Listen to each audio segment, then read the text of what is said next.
Hey everybody, welcome to the TUDublin Ethical Hacker Suck Talk. My name is Mick LeBraid. Today we have AngusRed talking to us all about CVs and job application. Take it away, Angus. Hey guys, so that is literally the worst sexy voice ever, but thanks very much. Aw, Um, well, thanks for brainstorm hosting me, never works. everyone.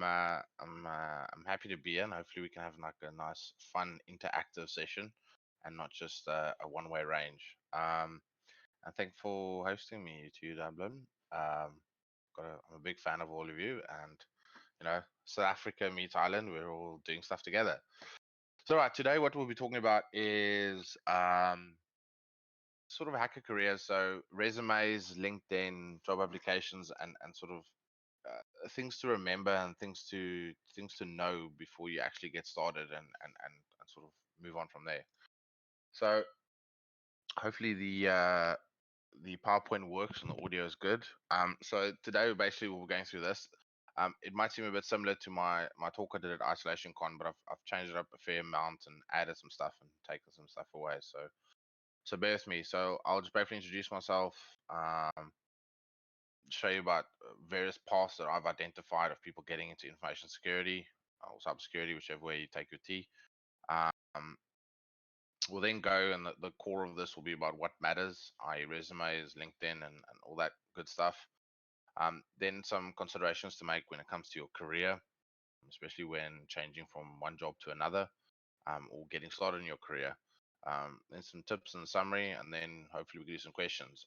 Ideally, through the talk, I've said to the crew that ideally we can do some questions as we go along, so that I don't lose my train of thought, which happens perpetually in my life. So if there's anyone got any questions, then someone can just pipe up and mention it to me. Right, so who am I?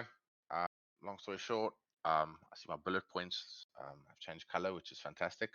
I served 6 years in the British Airborne in the UK for about 6 years.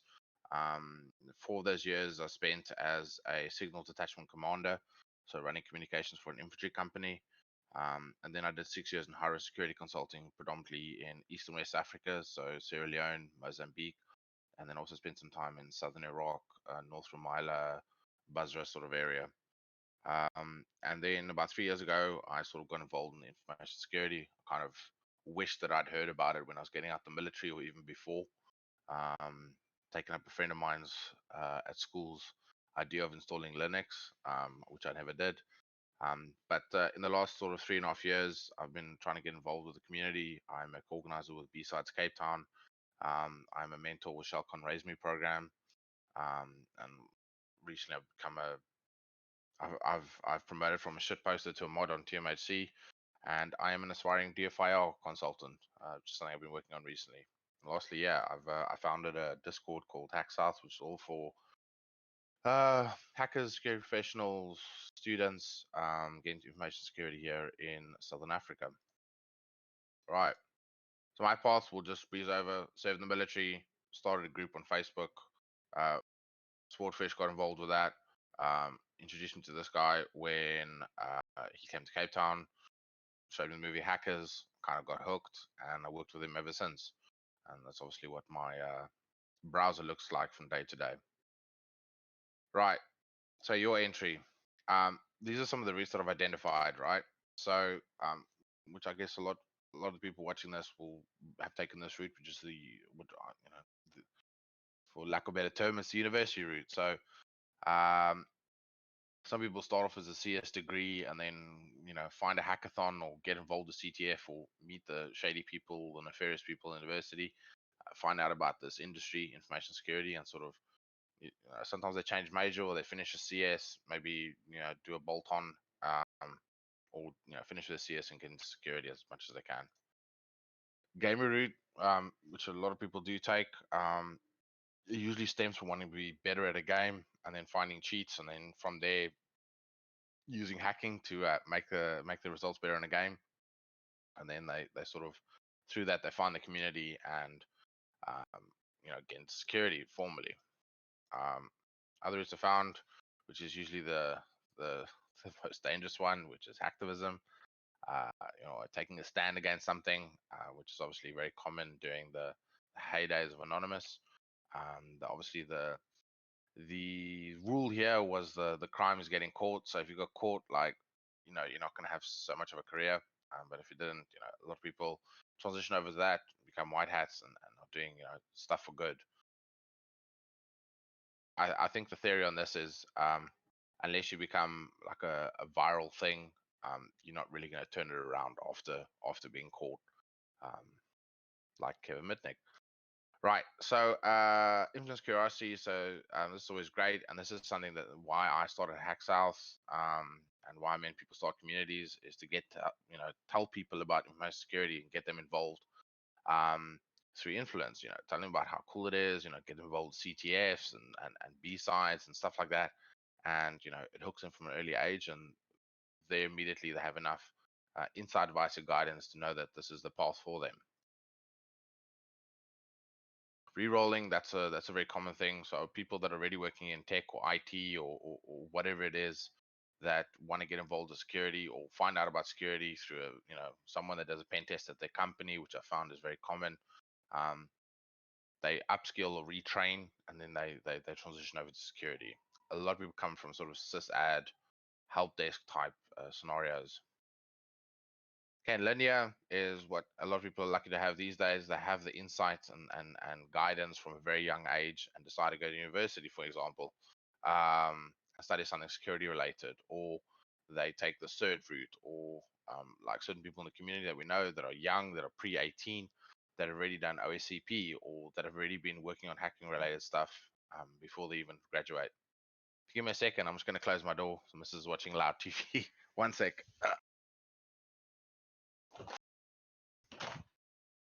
The joys of working at home. Right. So there's no one way into InfoSec, which is abundantly obvious for almost all people in this industry.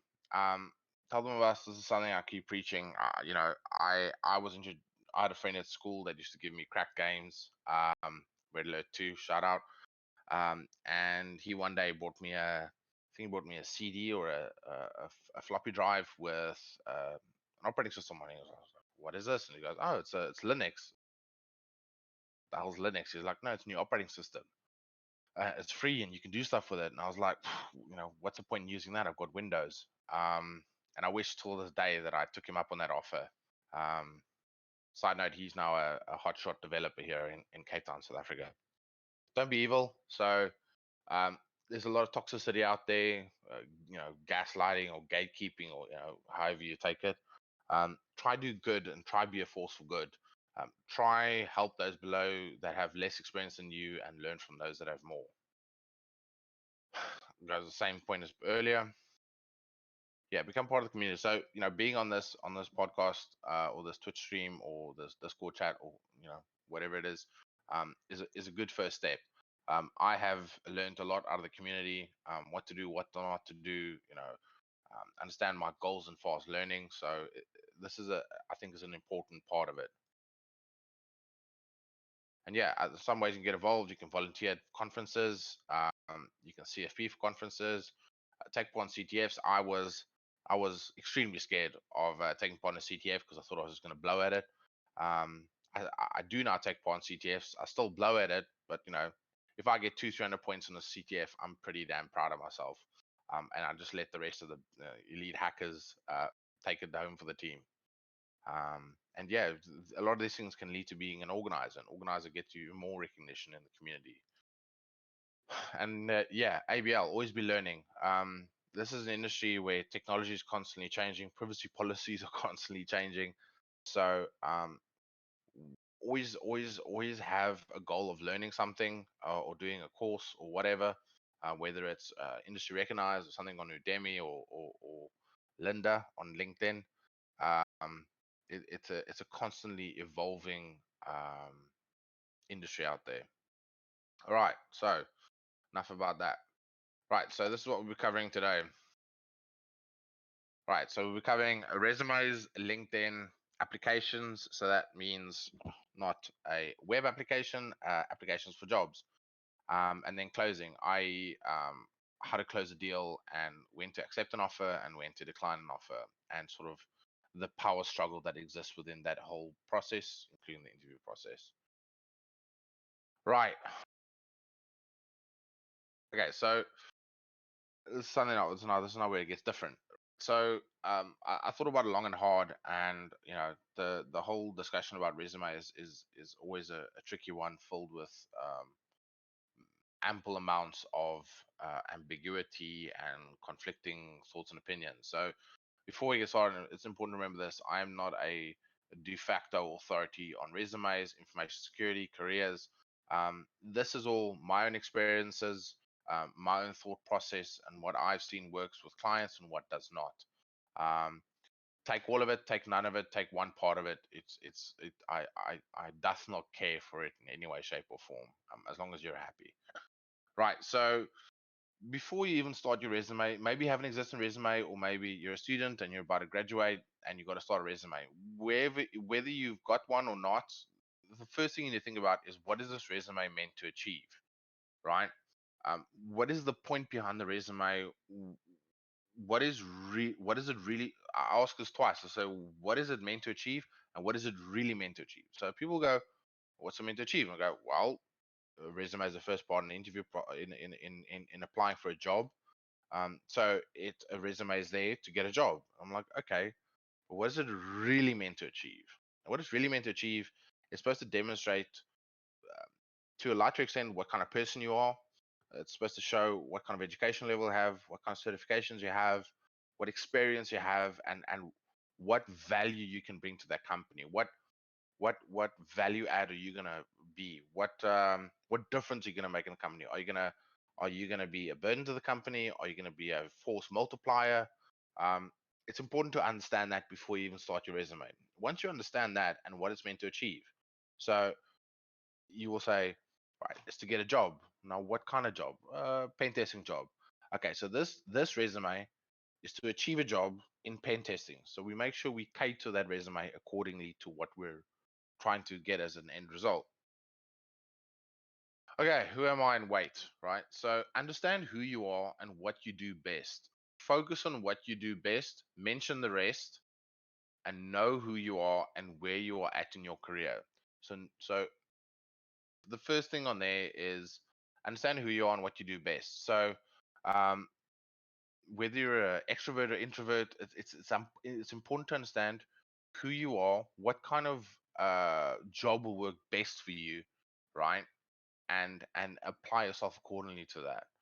Um, I've said, yeah, focus on your best and mention the rest. What I mean is, in a resume, you do not need to mention every single little thing you've done. What you want to do, you want to hit on the big factors, the things that make you good at something, whether that be something as specific as, being a ninja with Burp Suite or Nmap or mobile forensics or whatever it is. You want to hit on those big things, because a company, when they set up a job description, they're gonna hit many points, right? And what they really want you to do is they want to hit you the core points on that. They will rather take someone that is strong at one or two things and weak at the rest, because if there's two people they're hiring, they can hire another person that's strong at your weak points and weak at your strong points, and then it's like a bit of a yin yang situation. I've always been told I mispronounce that, so I apologize. Um, the next thing is understanding who you are, right? And more importantly, where you are in your career. To understand where you are in your career and be truthful and honest about where you are in your career will determine what kind of resume you set up. If you're a student, right, you'll push your education more. You might list your coursework, you might list your GPA, you might list all that kind of stuff, and then your community involvement. If you've been in the industry a long time, you'll do things differently, right? So it's important to understand where you're in your career, because that's going to help you understand what assets you need to add to your resume, to be a favorable candidate. Right. Okay. So what do I do to achieve what I'm meant to achieve? So the important thing here is it's not a case of finding a template on you know a template website and just going, oh, this looks pretty, and just start using it. A good example of this is a two-pane resume. Like a resume that's split in, straight down the middle. Probably aligned to the one side. People are obsessed with two-pane resumes. Two-pane resumes work for some people, and it doesn't work for other people. So it's important to understand the sort of the path that you're going to go through this. Getting a gig with a resume is like using Google Maps to know the directions, right? How do you expect to go from A to C through B without knowing the path? Know what you want to do, know who you are, and then work on your resume, right? Right. So your strong suits, it's important to remember this, right? So as I mentioned earlier, if you're a student, maybe you push your community involvement, you push your education, you push your coursework. If you're a pen tester, you'll push potentially, any CVEs you found or any sort of bug bounty stuff you found. You'll push offensive certifications. You'll push, experiences gained on engagements. If you're an engineer, you'll push building. Uh, DevOps, you'll push agile mindset, agile frameworks. You'll push orchestration. Push developer skills. What level you're at different languages. And if you're experienced, what you tend to do is you tend to sell the companies you worked for, especially if you worked for some, big brands.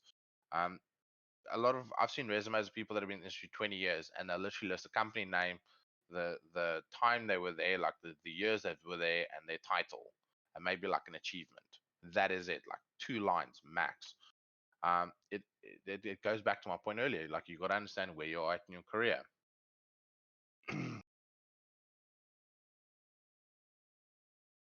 Yeah, yeah. Okay, so which layout works best? This is a tricky one.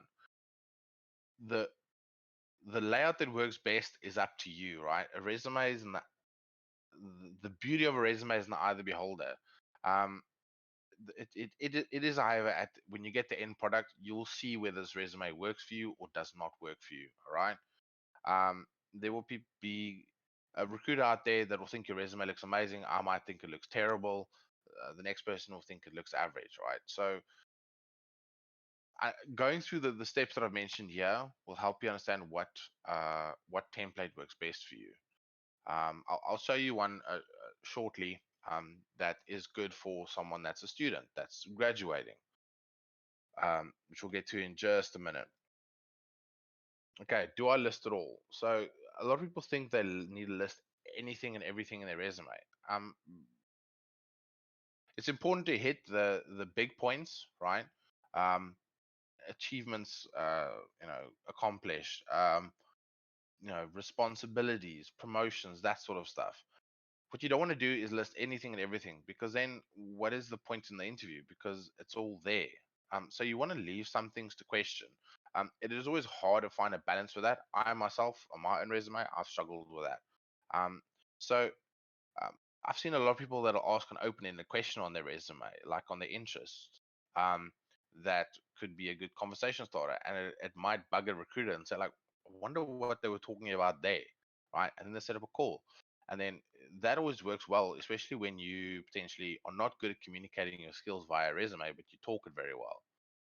That then opens a conversation, and the recruiter goes, you know what, I was doubting this person, but now I realize that actually, they know their stuff. Okay, so another point to remember on, the point I listed here on do I list it all is time on target. So it's important to remember, especially when a job has been published online, um, the recruiting company or the internal recruiters at the end user, the end client, might get 5 applications where they will most likely spend a bit more time on each resume, but they might get 1,000 applications, right? So it's important to remember you have very, very, very little time to impress, right? So when someone opens that profile and they look at that resume, they're quickly going to run through it, run through the questionnaires that was listed on the job application.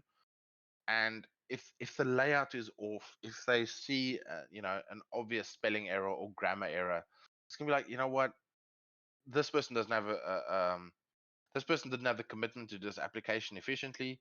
This person didn't take the time to spell check the resume. This person didn't take the time to sort out the layout. How can I expect this person to manage complex data sets, right? When they can't even align something on a resume. I know the two things are very different, but subconsciously, us recruiters can make a decision pretty quick.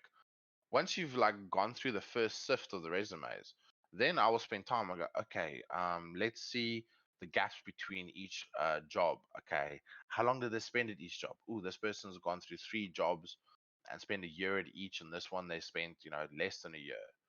Then we start looking at the depth, but it's almost like imagine your resume was on Facebook, on the videos. Like I can burn through video threads like no other person, right? Imagine that time it takes to scroll, that someone needs to see something interested that they want to watch your resume video. It is important to remember that. Literally, the first top half your resume is so crucial, right? We've already obviously covered the what's there to talk about, right? So continue on the fun subject of resumes, right? We've already covered that. Sorry, I bastardized this PowerPoint a bit earlier. Okay, so this is a big thing, right? So if you can get your resume on one page, right? Kudos to you. One page resumes are awesome. I'm always a bit surprised when I get a one page resume, especially from someone that's had a ton of experience. And I go, you know what? Fair dues. You've shown me you can efficiently include a massive amount of information in one page, right? Do not be scared to hit 2 pages though. Like I say, yeah, one page is great, 2 pages is fine, three is not, and four is Corona. If it's a tradition here in South Africa, that the longer your resume, the better you are, the more experienced you are. Like when I was growing up, I think when I applied to join the British military, I had a like an 8 page resume, and I just finished high school. So it's important to remember, the the day and age we're in now. Like if you can do it on one page, fantastic. Two is perfectly fine. You start getting to three, no one's got time for that. And it shows you can't efficiently communicate a massive amount of information in a definitive space, if that makes sense. Right, community engagement. I've interviewed people or screened people that I always ask the question towards the end, like, I would like to understand your community engagement or your community footprint. What this includes everything from sort of, what what communities are you involved in, whether it's Discord or Slack, what conferences do you attend, and then we ramp it up, volunteering, being a speaker, hosting a workshop, being a volunteer, an organizer, or being a founder. Um, some people think it adds no value to the resume. If you're applying for a C-level position, like an executive position, um, unless you're an organizer of something or a hot shot at one of the cons, like it's slightly relevant. However, if you're a student or somewhere between pre-executive management and a student getting into the industry, list your community engagement. I wouldn't say have a rap sheet of 20 different items, but list the top 5 or list the top 10. It creates I still need to check from our last talk if this is a real word. It creates commonality. It creates a sense of one of us. It it creates a conversation starter. If I once interviewed someone and they had no community engagement on the resume, and it was for a job with a company that's like got a big hacker culture, and I asked them this question, and they go, "Oh yeah, I attended all 9 years of DerbyCon. I spoke at DEF CON once." And I was like, "Oh, now why isn't it on your resume?" He's like, "I didn't really see the value." And I was like, it adds huge value to the right company. If a company sees no value in that, it's probably not the right company for you, because it's not gonna meet your cultural needs. Um, so I would say definitely include your community engagement. There's some people that I know that have very little experience. Maybe they have a degree, but they've got a ton of community engagement. And with certain companies, that community engagement is what got them a job in the end. So always add that. Right. Your resume, right, is a working document. It is not something you dust off every time you need a gig. My suggestion is, you work on your resume once a month, whether you're a student, whether you're working, whether you are extremely happy in your job or not, right? Open up your resume once a month and just check it out for 20 minutes, right? If you've done something big at work, add it on there. If you gained a new cert, add it on there. The reason I say this is it's much easier to remember what you're good at and what you've done, um, to include in your resume if you do it month to month. Whereas you work for a company for 6 years and suddenly, like what's happening with people, they're getting furloughed, they're getting sacked, they're getting retrenched, and suddenly it's like, shit, what did I do over the last 7 years? And then you're in a stress situation because you've just lost your job. Now you got to still work on a resume, but what you want to do is you want to speak to people and get interviewed. So it creates a stressful situation, and mistakes can happen, grammar and spelling, layouts. It's like it's not a fun experience. However, if you work on a month to month, if something bad happens, right, all you gotta do is go back to your resume and go, I need to add this piece, change the date here, boom, done, and then you can be straight on the market. If there is mass furloughing and mass unemployment like we're seeing in the United States now, um, being one of the first to apply for something is going to hold you in good state. It's going to help you get you know ahead of the curve. Some jobs, yes, will take 1 or 2 months to fill, but some jobs get filled in days. Like I'm talking 3 to 6 days. They get the right person that does well on the first interview, and then they're in. If there's only one slot open, there you've lost your opportunity. So always keep your resume nice and neatly updated. Okay, if in doubt, read the screen. So it's important you read your resume and get someone. I say get someone that is involved in the industry that your resume highlights. Get someone like that to look at your resume, and get someone that is completely not involved in your industry. Like I, for example, I send my resume to my mother, right? She used to be an English teacher. The reason I do that is abundantly obvious. She is really good at spelling and grammar. She used to be a publisher, so she understands layouts and she understands what works. So I get the technical side to make sure I've listed all the scripting languages, all the programming languages, all the tools in the right format. Um, that can be a pet hate to certain interviewers, right? If you use the wrong format for a certain scripting language or a certain tool. So getting those two assessed and then they come back can give you a good finalized solution. When my mother used to be a director for Oxford University Press, she was like a director of African sales or something. Um, she would get 100 or 200 applications, and she would work with HR.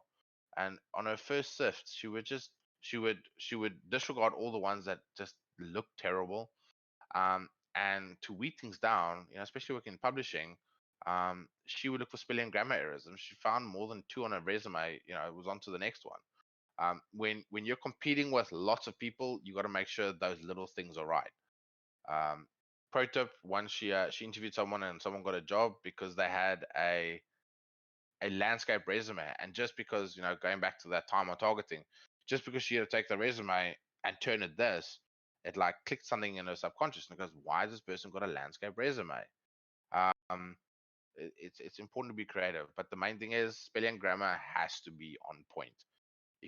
I've seen people that make a spelling mistake, a really silly spelling mistake in the first sentence of a summary. They're right atop your resume. You've started off on a bad foot. And if you have I think what the term is, neurodiversity. So if you're dyslexic, like a lot of my friends are, um, ask for help. Get someone. I'll look at your resume. I do resume reviews all the time. Um, get someone that maybe hasn't got dyslexia to help you with your resume to make sure that you've spelled everything correctly. There's no shame in that whatsoever. Right, photo thing. Um, I advocate not using photos. Um, if you have a professionally done photo, I know at a lot of conferences these days, some of the hackers that are involved in photography will say like, hey, at whatever it is, besides London, I'll be there with a nice backdrop, and I'll be taking free headshots for LinkedIn or for resumes. Um, if your photo, if you feel your photo adds value to your resume, by all means use it. Um, why I advocate not using a photo. Um, and I've done this myself. I did this with my father. I've done it with many people, right? Um, I will always give this advice, and whether you want to leave that photo or not, that is your call. I couldn't care, right? But we have to remember the subconscious approach, the psychology approach of looking at that resume and assessing you. So a photo, right? There could be something in that photo. And whether someone will admit it or not, subconsciously, someone might make a judgment call on that. They might go, "Ooh, this person's skinny," or that if it's a guy, that guy's tie is a bit off. Why is his tie, off?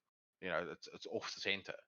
Um, a, a photo can inadvertently add a just one more thing that a person can judge you on. Now, it doesn't mean like start panicking and stressing about it and be like, oh, people are gonna judge me, and I almost said alcohol syndrome, imposter syndrome. People start like freaking out. Like, don't freak out. It's just, if you feel your photo adds value to your resume, if it truly, truly does, by all means use it. But what it can be is just another thing someone could judge you on. Us as humans, unfortunately, we're a species that constantly judge and criticize. So I myself, with my ruggedly good looks, I do not include a photo on my resume. Um, but once again, as I said, it's up to you. Okay, personal information, object persic, right? So most of us in this industry are pretty good at this. When you list something like your address, right? You do not need to list. I know a lot of Americans do this. You do not need to list your street number, address, zip code, city, like latitude, longitude. Um, your people will list all their references, their names, where they worked at, their phone numbers, their email addresses. Don't do that. Imagine your resume gets in a leak, which does happen. I pray to God it never happens to us, but it could happen, right? Um, you want as little information as possible. So the rule of thumb is have your name, full name, so name and surname, or last name. I know some people don't call it surname. You list your phone number. Phone numbers are not actually that necessary, right? I myself and our company does not cold call people. We simply refuse to do that. That's what emails are for. We email someone, say, "Hey, we want to talk to you." Then they say, "Yeah, I want to talk to you," and then we schedule an interview and we do the interview, right? We Adding a phone number, yes, is good, but it's not a necessity, right? But at minimum, you want your name and last name, you want your email address, right? And you want your location. So location means, uh, London, UK, Cape Town, South Africa, um, Oklahoma City, Oklahoma, whatever. Um, that just tells me, look, you're in the same area. When I do the interview, I will say like, hey, so the company's office is at 1137 Hacker Lane, and you live at 256, Pump Street, and then we'll talk. We're like, hey, is the commute going to work for you? That kind of thing.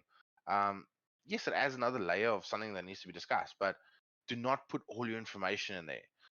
When it comes to references, don't list your references. Just say references on request. Um, that way, it gives you some control, because your resume could spread around the world, and next thing you're a victim of identity theft. So list what is needed, and don't list anything that isn't. Things you can add, GitHubs are good to add. If you're on Twitter and you're not too much of a shit poster like me, list your Twitter. But yeah, always remember, like, imagine this resume gets into the wrong hands, right? We at our company, we work extremely hard to make sure we limit that. Like, unless someone says like, you know, I'm the the village bicycle of job applications, like send me anywhere explicitly. Um, we will always check before we send someone to another company, and we're very critical about that. Okay, color. Right. So this is relating to color in your resume. I wouldn't necessarily say use like color in your background. I've never seen that. But I personally, right, once again, all of this is about my personal opinion on this, my 3.5 years experience in this. I like color. It helps highlight certain things. Um, there's some people out there that will say that using the color red is bad on a resume because subconsciously, once again, we're talking about subconscious and psychology. Um, red means bad, red means danger, red means stop. So subconsciously, people might make a call. Me personally, maybe I'm too thick for that. Um, I like to see color. It helps highlight certain things, but it is important to use uniformity. If you make your job titles, bold and red, make sure all your job titles are bold and red. If your sections are in a nice, ocean blue, make sure that all your sections are listed as ocean blue. It's I think it adds a distinguishing feature. But once again, you know, black is a color, white is a color, gray is a color. I once got a I've once or twice got a resumes that the text wasn't black. It was like a darkish, like a charcoal gray. And for some reason that stuck out to me. And it seemed like the white wasn't pure white. It was a very, very subtle hue. And for some reason that just, I don't know, it triggered me in a good way. And I was like, hey, this is something different. So I personally like color and resume. Now that doesn't mean to make your resume look like a rainbow. Then it starts getting too noisy. But you know, as I mentioned now, I think color is worthwhile. Okay, long service breakdown. Should have had my B-sides Cape Town mug there. So a lot of people struggle with this. So usually with people that have served quite a long time in the military, or someone that is super loyal to the companies they work for. Maybe work for a company for 6 to 10 years. Um, Now you want to fill your resume, and you've got this long service. So one thing I say to do is try split it up a little bit. So when I left the military, I served 6 years in the military. Before the army, I worked in London doing security and also doing labor work because £500 or £400 a week for me was like silly money. Um, and then before that, I did some construction management in South Africa when I was in high school. Um, when I got out the army, I literally had one-liners for those 3 jobs I did before I joined the military, and then I broke up my military career in 3 phases. So, sort of the starting phase, my first tour, my second phase, promoting and joining a signals platoon, and my last phase was being a signal detachment commander. So, managing HF, UHF, and VHF communications on an operational tour, and being a sort of leader in that. Um, Once I got my first job, I amalgamated my career into 2 things, being a machine gunner and a signaler.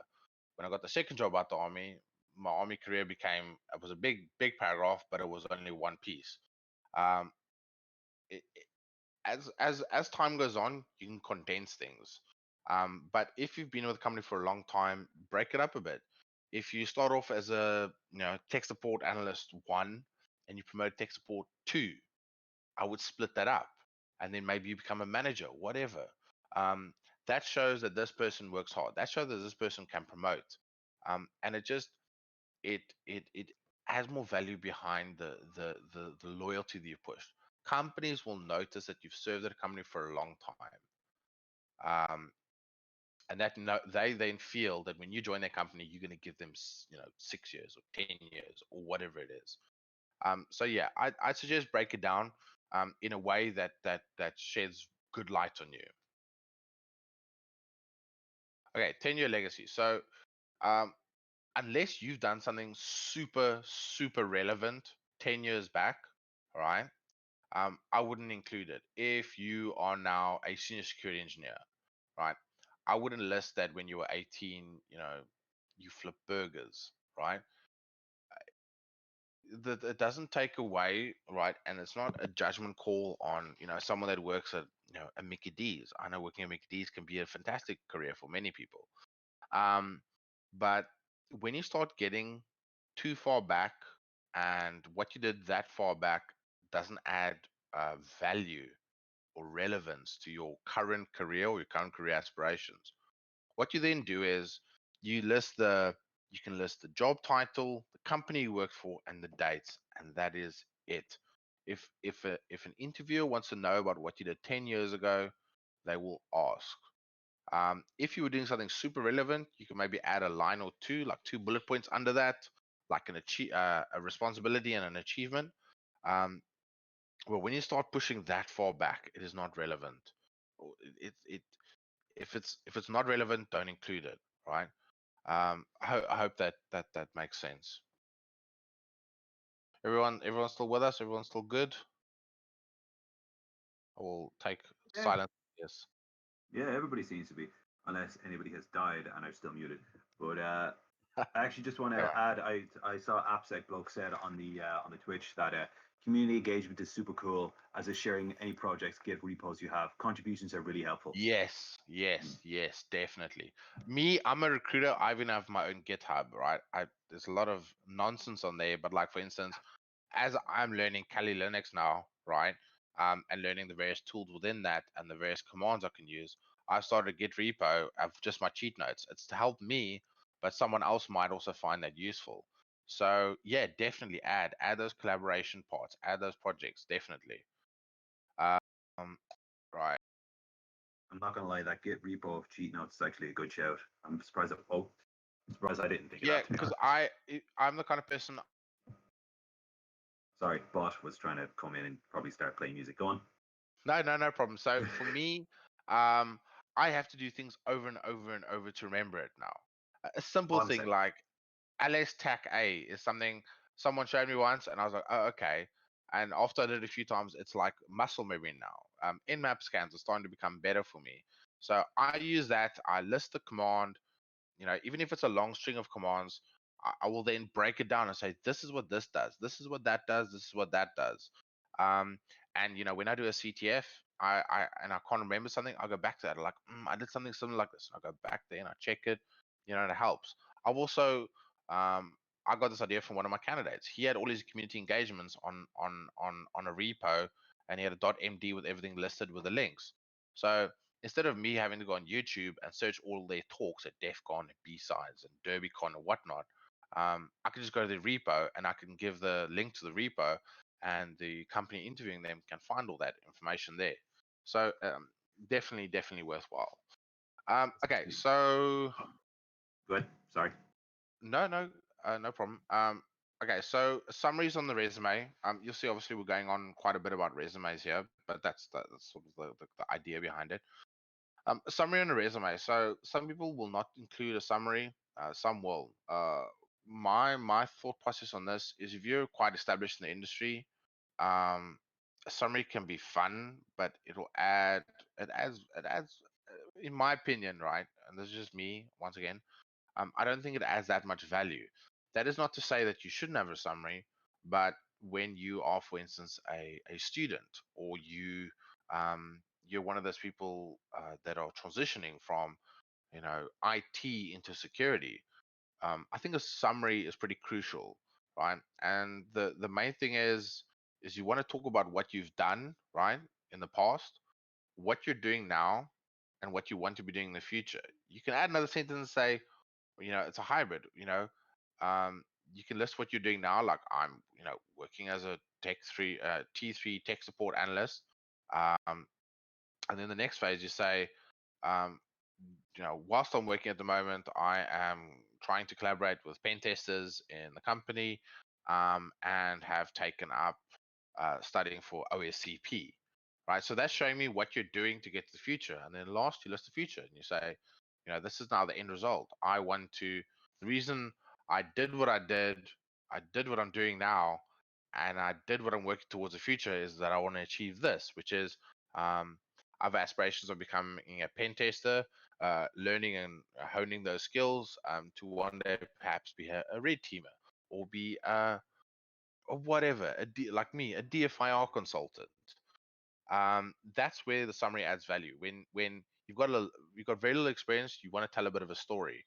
Um, and a summary, we're talking like 3 sentences is fine, 5 is okay, but I've seen summaries that are half a page long, right? That is not a summary. A summary is supposed to be a short excerpt that sort of combines everything, right? When you do a half-page summary, that is not that is not a summary in itself.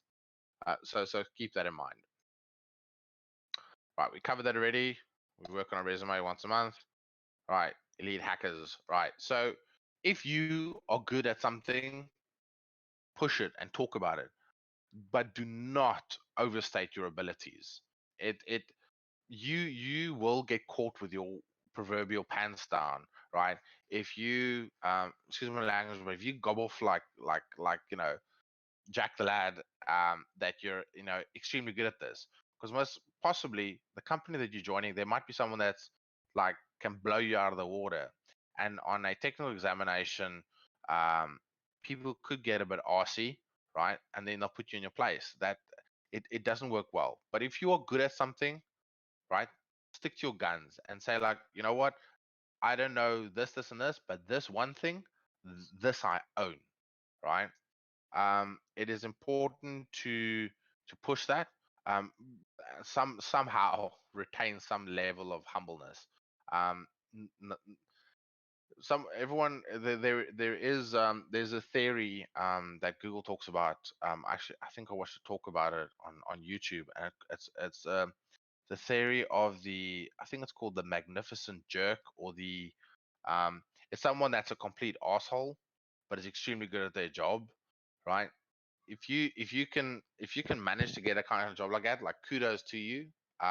Forget about anything we've discussed today, but there's something special about someone that is extremely good at what they do, right?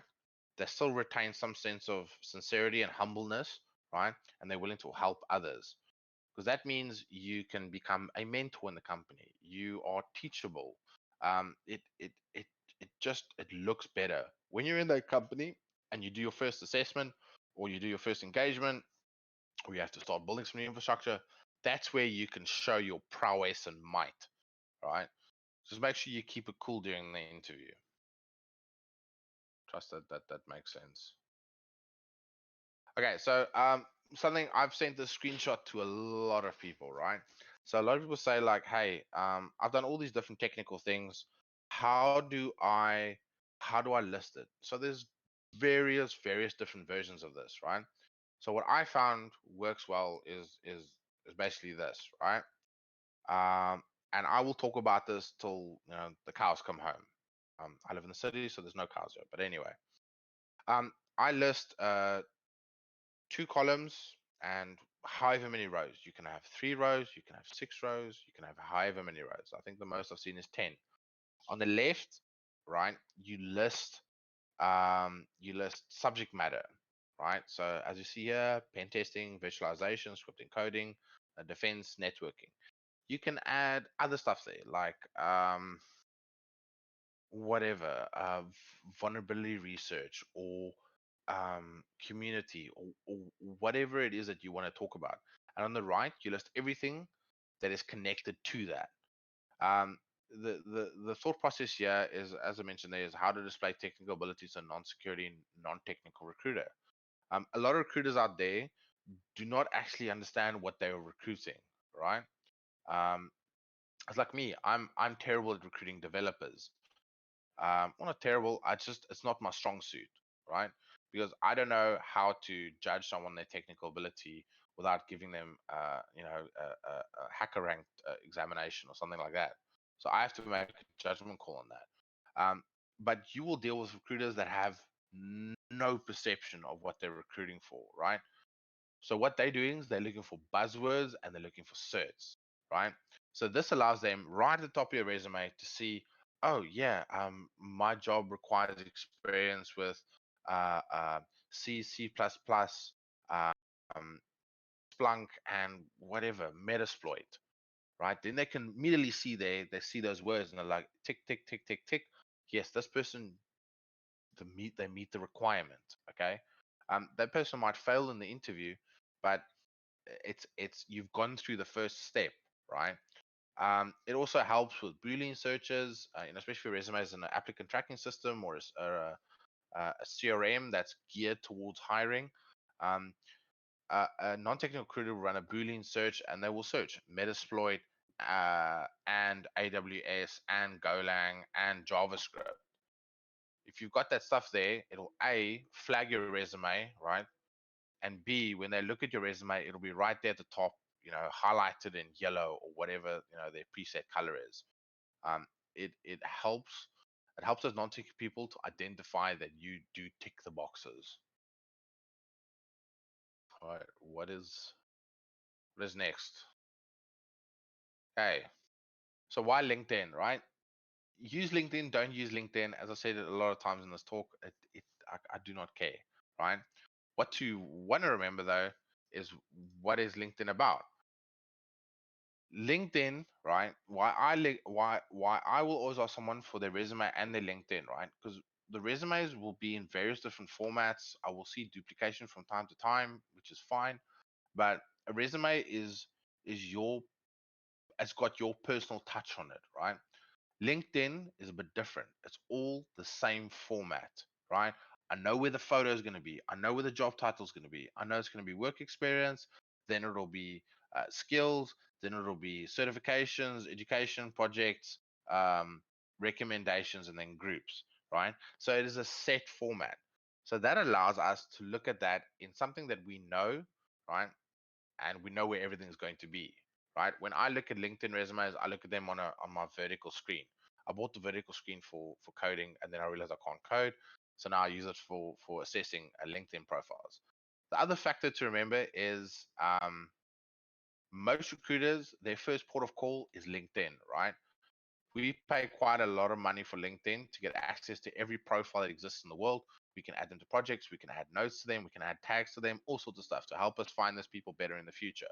Um, LinkedIn for most recruiters is their first port of call, right? So if you want to get noticed and identified, LinkedIn is where you want to be.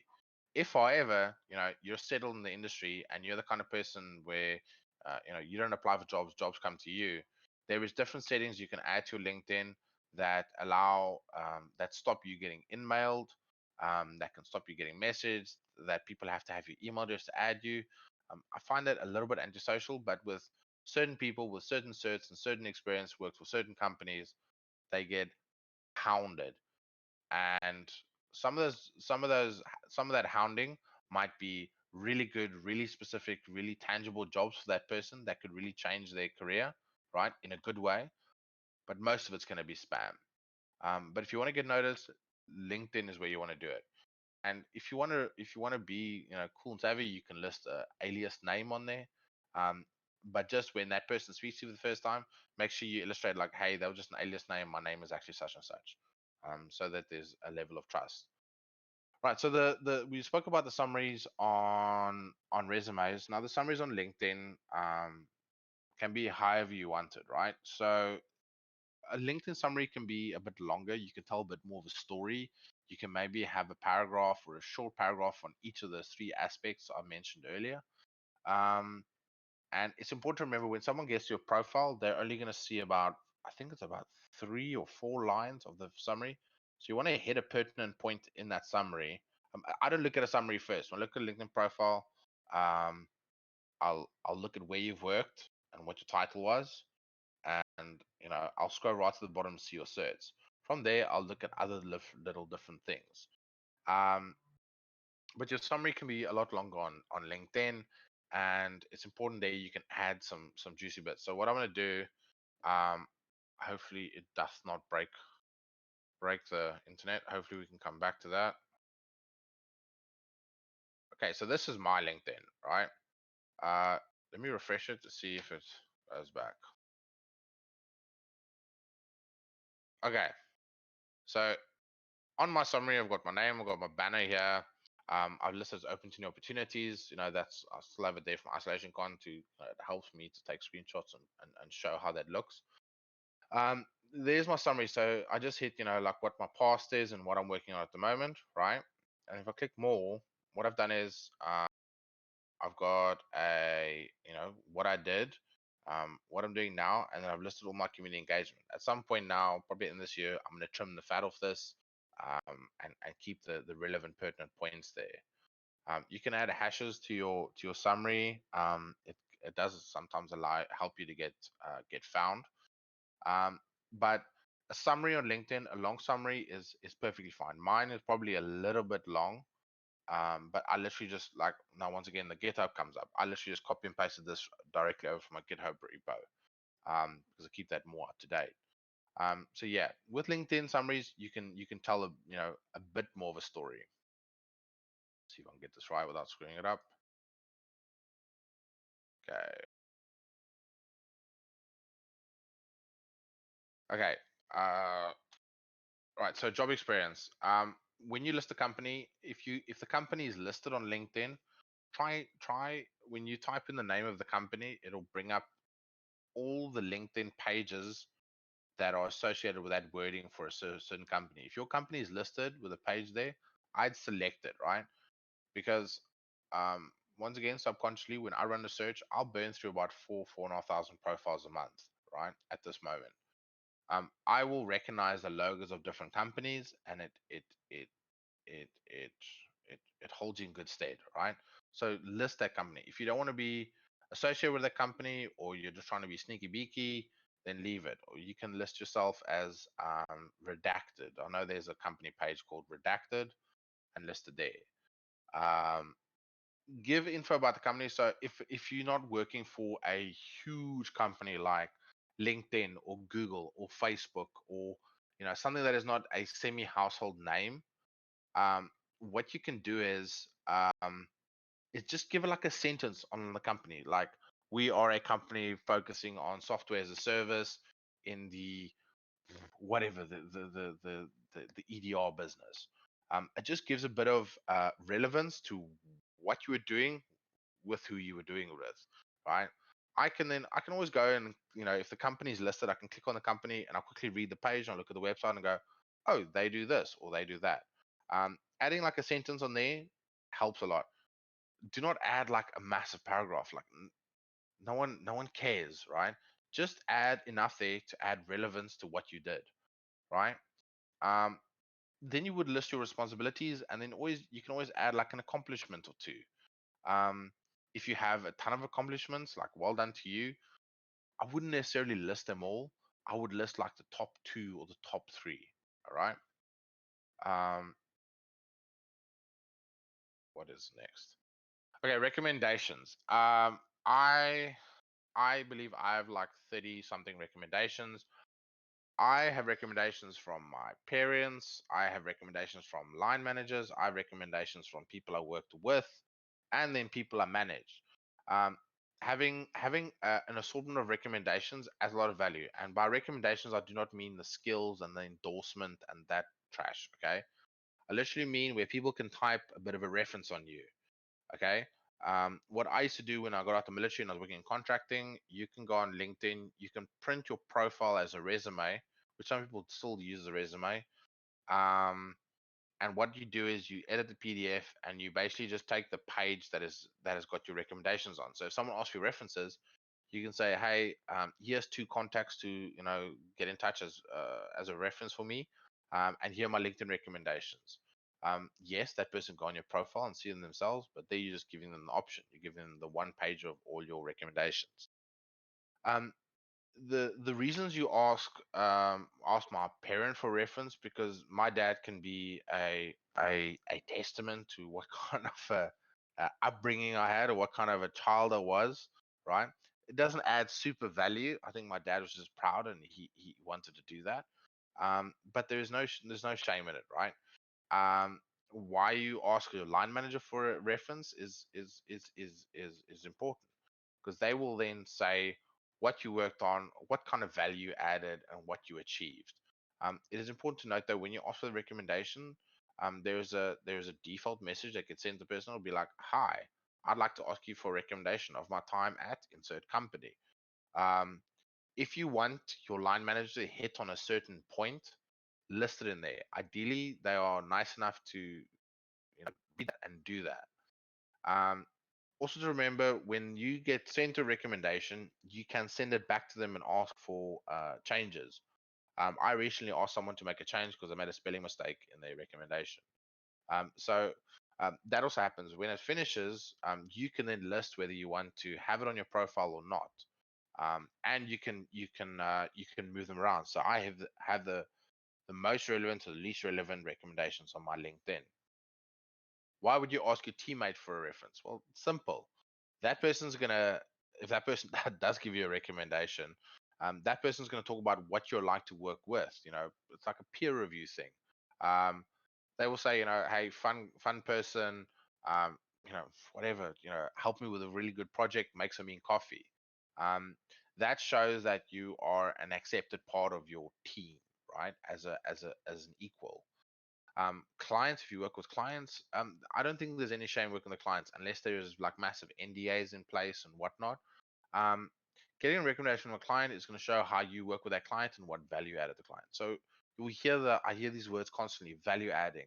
On your LinkedIn, on your resume, it is all about how much value you can add to your candidacy, right? If it doesn't add value, does it really need to be there? But that's all I had to say about recommendations, I believe. All right, skills. Um, Skills is something that has been on LinkedIn, I think, since the beginning. Um, the What they tried to achieve with it didn't really work. And then a few months ago, a lot of you probably noticed it changed. So when you um, endorse someone for a certain skill, it will ask you to list like your relevance to it, i.e., what the relationship is with that person. Um, and then you can give them like a rating of some sort. Okay, as much as LinkedIn is pushing skills, it adds no value. There's only one thing that it helps with, right? Um, the recent thing I've started saying is think of your skill section, right, as metadata that is embedded in an image like EXIF data, right? So when I run a search, all your keywords that are listed in your skills, right, will flag up. So when I run a search, I will search a job title. I might list some keywords, and in skills, I will list Kali Linux. I will list Kali is not a skill, right? But hear me out. I will list Kali Linux. I will list Python. I will list OSCP. Um, what that then does is that categorizes you higher up on the list in a search. I believe we might be touching on that afterwards, but we'll get to that now. So think of it as metadata. Add all the words. You can add some nonsense. I think I've got Pikachu or dolphin or something as a skill. Um, it only adds value as far as metadata goes in flagging you on a search. And the more times you have a word, the higher it's going to come up the list. Okay. What else you want to go on is what a recruiter sees. Are we still good for time, Sean? I don't know if we Yeah, we're good actually. for time. Honestly, I mean, you can keep going. It's more Graham will give out if he doesn't get to touch his computer Okay, for a long time. no dramas, Yeah. mate. I think I think we're getting there, close to the end here. Oh, Right. So what a recruiter I'm definitely sees. enjoying this. I'm just saying. Go on anyway. No dramas, mate. Okay. So what a recruiter sees. So as I mentioned earlier, we pay a fair amount for LinkedIn. I won't say how much, but it's a lot of money.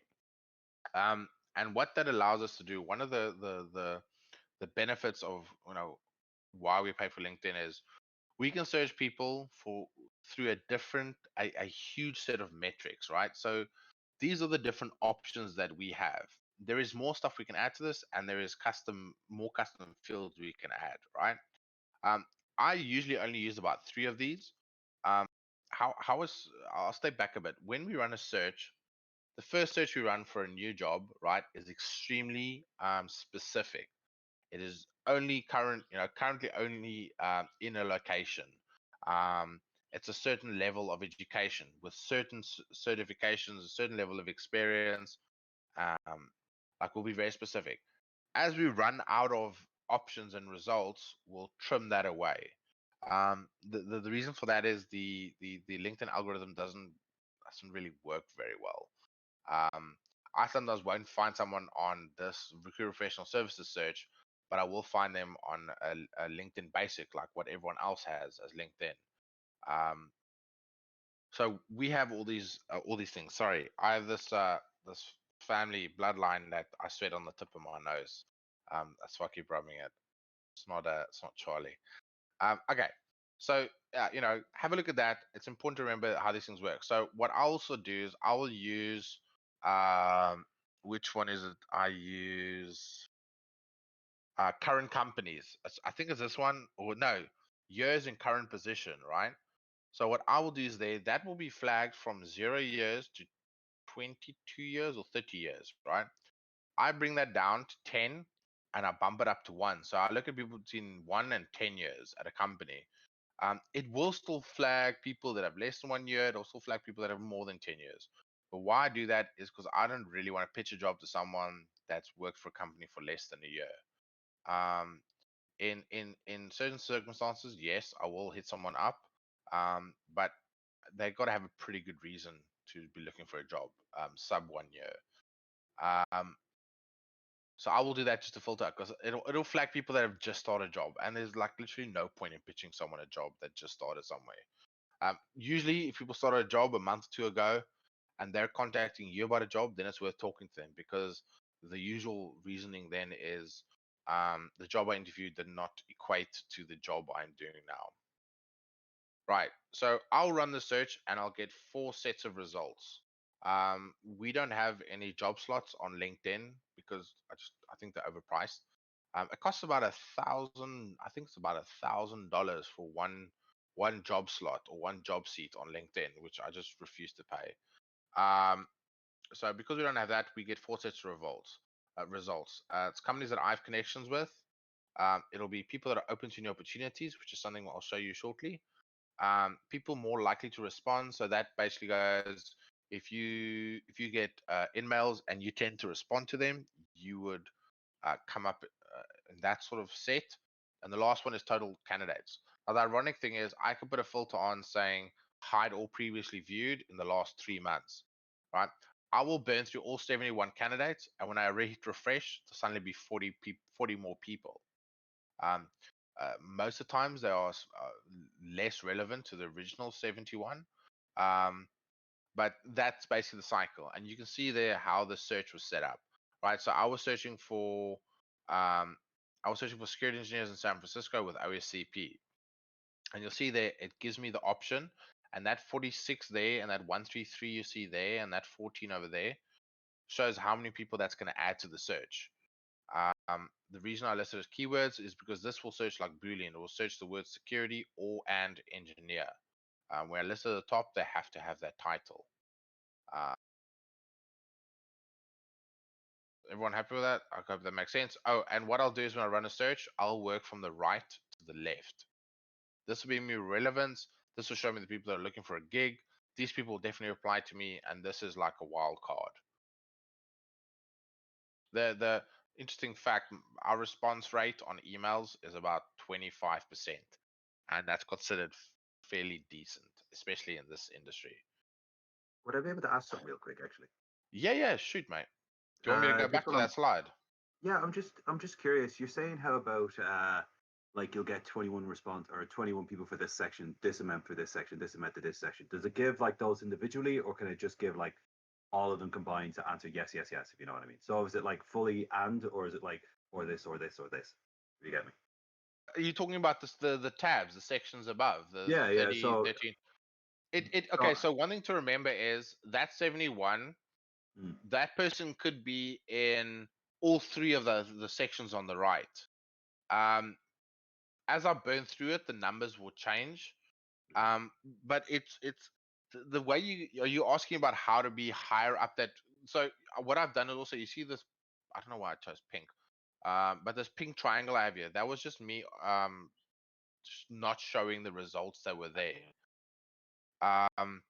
But I would literally get the profiles one below the other. They would be about half the size of this orange block. The results will be there. It'll be your name, your picture, where you work. I'll click a down arrow to see a bit more information.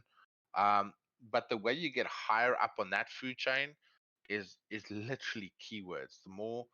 The closer you are to my search results, the higher up that food chain you'll be. I've gone through searches where I will literally burn through 5 people in total candidates, and then sometimes if it's a wide job spec, or I will run a search that tie in with a few different jobs in the same location, I might get 1,000 people. I can burn through 1,000 people in about a day, day and a half. Because I have a vertical screen, I don't have to scroll through I've got very good eyesight, so I can pretty much have the entire profile on one screen, so I don't have to scroll through it. Um, the only way you're going to get higher up that food chain is being more inclined towards what I search for. And the more times a keyword is mentioned in your profile, the higher up the list goes. But the algorithm is a bit. I can I can search for penetration testers in London, and I'll find a bunch of people and I'll burn through them, and then I might change one thing, and suddenly someone else will flag up, or when I refresh, there'll suddenly be a whole new result. Um, does that answer your question, mate? Yeah, it does for the most part. I was just Okay. seeing how more like, because I might have missed something for a second because I was looking away and looking back, but it was like you're saying like, oh, if I want this one, or this one, and this one, and I was just wondering would it be all combined together? It's probably just a stupid question. Yeah, no dramas, Yeah. mate. No dramas. Mm, Yeah, like I said, you could be in any one of these results. mm. Um, if you want to be more favorable, I'd suggest, if you're looking for a job, put yourself as open new opportunities, and if you get emails, respond to them, even if you're not interested in that job that someone's pitching you. Right? If someone's sending you a really bad marketing email, like, for all means, just deny the message. But if someone's sending you a job, just saying, hey, um, I'm quite happy where I am now. I'm not really looking, but thanks very much for your interest. Um, then you will flag up here, and there's people more likely to respond. But Always respond, definitely. yeah. I mean, look, Mm. mate. I sometimes I send automated responses or thumbs up. Like my favorite is when I get a thumbs up response. I swear to God, I want to punch a hole in my screen. I'll get a Um, thumbs up for you from now on. but when you respond, it's gonna flag in the algorithm they use you. But yeah, LinkedIn needs to do some work on the algorithm. Right. So okay, opens new opportunities. So this is something we mentioned over here. This little box with the 13 results. Okay, so on your profile, there'll be a thing where you can list yourself as open to new opportunities, right? It looks a bit like this. And what this does is this brings you up on it's usually the first thing I look at is open to new opportunities, because those people are looking, they're approachable. I've got a better likelihood of them getting back to me. You can list yourself there. I believe there's only 3 or 4 metrics, right? So you can list 5 job titles, 5 job locations, and you can list any amount of job types, including remote. I think when you have like premium LinkedIn, you can have a summary in there, which usually is quite valuable. What I suggest people do in those summaries is imagine you had to put your whole resume in one tweet. Like, how would that tweet look? And use that as a summary here. I think when you have premium as well, you can list more locations. You can list more job titles. It's good because it'll flag you higher up in a search. But then you get people that will list. I've seen people that list like 30, 40 different job titles, everywhere from analyst to, VP and director. Remember to keep it a bit relevant. Important to note, the only people that can see this is people that have recruiter professional services, which is like $300 per license per month per user, which is what we have. Um, we are the only ones that can see that information. Your employer shouldn't be able to see that information. If they do have recruiter professional services, they can have a preset search. So we do this thing where, if we run a search, with different strings of information, and it returns like good results. Like, I have a search set up for people with offensive security certs. I will save that search. I will name it, and every time I go on LinkedIn, the first thing I do is I go to that bar where it shows me all my saved searches, and it'll show me all my new results. So what your company might do is, um, I need to clarify this with LinkedIn, but common sense tells me they can set up a saved search for people in this company, i.e., their company, whoever it is, Google, let's say, um, and people that are open to new opportunities. Um, they then burn through all those profiles, and then it'll be zeroed. And every day they can go back and they can see who in their company has listed themselves as open new opportunities. I believe, and I'd like to think that LinkedIn wouldn't allow an existing company to see who of their employees is listing themselves as open new opportunities. But let me clarify it afterwards, and I'll tweet it out. But yeah, this is a really good way to highlight yourself and get noticed. And when you've selected this stuff, it will come up like this. So this is now someone that just doesn't have premium. So the different roles, the locations, and the job types. When I run a search at San Francisco Bay Area will be highlighted in like yellow. So it'll show me where that keyword is matched. Okay, I'm gonna try to get through this without contradicting myself too much. All right, so this is about applications, right? So um, what we find is a lot of people apply for jobs that they literally do not meet the criteria in any way, shape, or form. When you do an application like that, think to yourself for a second and go, do I really, in my heart of heart, thinks I can do this job?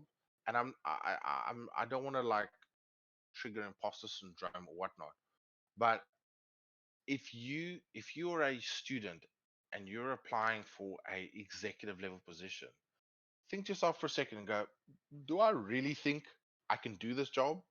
Right? Do I really think I can get this job? If the answer is no, don't apply. Right? We when we see, we don't remember all the names of people we deal with, right? Unfortunately, because I deal with too many people. But when you see the constant, persistent name of someone applying for jobs that do not actually match, right? And I mean by a humongous level, right? You might one day apply for a job that I might be recruiting for, but I remember your name as applying for anything and everything. I might skip over your profile, even though, I've listed a new job that you meet perfectly. Um, if you feel you match that job description by about 50%, I'd say go for it. There was research done recently. I think it was issued in Forbes magazine, right? That said that the disparity between men and women, right? This is the two metrics they looked at, right? Men will apply for a job when they meet the criteria by about 25 to 30%, right? Women tend to only apply when they match a criteria of like 60 to 80% or higher. The crux of it is, you've got to measure two things. Like I said earlier, do I think I can do the job? Do I think I can actually get the job? That's the first thing. The second thing is, which is not a bit contradictory to that, is one job description might not equal one job. One job description might be for uh, a few positions in the same criteria, or a few positions spread out over like um, aspects of the criteria. It's much easier to put on one generalized job description out, and then you get the sort of the nuances of applications with that job. Um, so you got to keep that in mind. But if you match those first two things, yes, I believe I can get the job. Yes, I believe I can do the job, right? Which is the most important piece. If you match a decent amount of a job description, especially if you start hitting some of the bonus points in a job description, then I'd say apply, right? But don't if you have 1 year's experience, right, and you didn't touch computers before, and if you think you can get an advanced level, you know, security engineering or security architectural job at a Fortune 5 company, like, I mean, by all means, go for it. But it's going to be wasted energy. What you want to do when you apply for a job is you want to, if you feel you can match the job and you feel that job can add value to you, then by all means, go for it, right? So what I listed here is a job description. Are you interested in the job? That's obviously the main crux of it. I mentioned already, like, understanding who wrote the job. So some companies will have a technical writer on the books that just writes job descriptions for technical jobs. The job description might be written by a recruiter. It might be written by me, an external recruiter. It might be written by a hiring manager. Job descriptions tend to be quite terrible, right? Um, I found I'll get a job description and it could be a page and a half long. And when I do a call with the client, right, I'll reduce it to 10 lines, 10 like big points, right? And when I start sending people over and they start getting rejected or we're advancing, we realize quickly there's about 4 or 5 pertinent points in that job. So it's crucial to be mindful of what that what is included in that. We already mentioned one job description can equal one job, but many times one job description does not necessarily equal one job. It can be multiple jobs. Yeah, and as I mentioned, do you believe in your heart and heart you can do that job? Because if you manage, if you're you got the gifts of the gab and you can talk your way through an interview and there's no technical screening, I mean, kudos, you can get the job. But what could happen is you could fail dismally at the job, and when you if you get sacked from that job in 2 or 3 or 4 months, um, what can happen is you then have to have a battle in your mind of your with your resume. Like, do I want to include that on my resume? Because when you do your next job interview to get a new job, you're gonna have to have that fun conversation of why you only worked for that company for 3 months. If we were a contractor and it was only a short-term contract, like by all means. But if you bullshit your way through a job interview and you manage to get that job, you damn well have to be ready to be able to do that job, because otherwise, things might not work out. And yeah, that was that. This was actually the article. Women working at HP applied for a promotion only when they believed they met 100% of the qualifications listed for a job.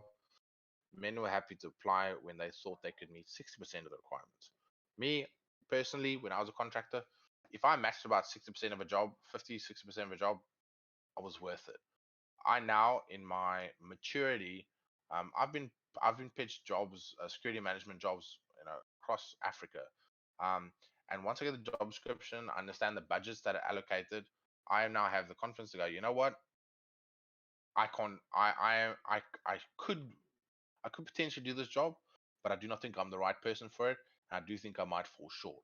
But here's the name of someone that I think could match it. Okay, I think this is the last aspect, right? So closing a deal, and I feel a nice sneeze coming on. So when I talk about closing a deal, it's about spread the Rona through this computer here, like a computer virus. Okay, so closing a deal, what I talk about here is it's towards the end of you've done your interviews, you've done your technical test, you've done your written assessment, you've done your on-site or whatever it is. Now the company goes, yes, we want to hire this person, all right? The important part to remember in this is through the interview process and up until this point, some people get nervous about interviews and nervous about this stage, right? Because then you have to start having fun conversations about compensation and expectations, depending where you live, whether it's legal or not, or whatever, right? Um, People get stressed about the interview process and this because they feel they are at the um, behest of the company. They are at the mercy of the company, right? The fact of the matter is, you hold probably more value, you hold more power in the situation than the person interviewing you, the person that's trying to hire you. The reason I say that is you might excel at that interview. They might love you. They could offer you the sun, moon, and the stars, the best perks, you know, ridiculous compensation, educational reimbursements. They'll pay for your degree that you did. Like, it could be hardcore. The fact of the matter is, you could just look at that alpha and just say, no, thank you, right? So remember that you hold a ton of value or a ton of power in the situation, right? And that should allow you to give yourself a bit more confidence, right? So when we're considering accepting a job offer, what do we look at? We look at, does the job fit my skills and abilities? If it does, I mean, that's a tick in the box. Does the company match my ethics and culture? If you get good vibes from an on-site and you like the people you work with, that's a tick in the box. If you are in a desperate situation and you meet people and you're like, they're a bit tricky, right? You think back on the saying, marriage doesn't fix a relationship and a child doesn't fix a marriage, right? Me included.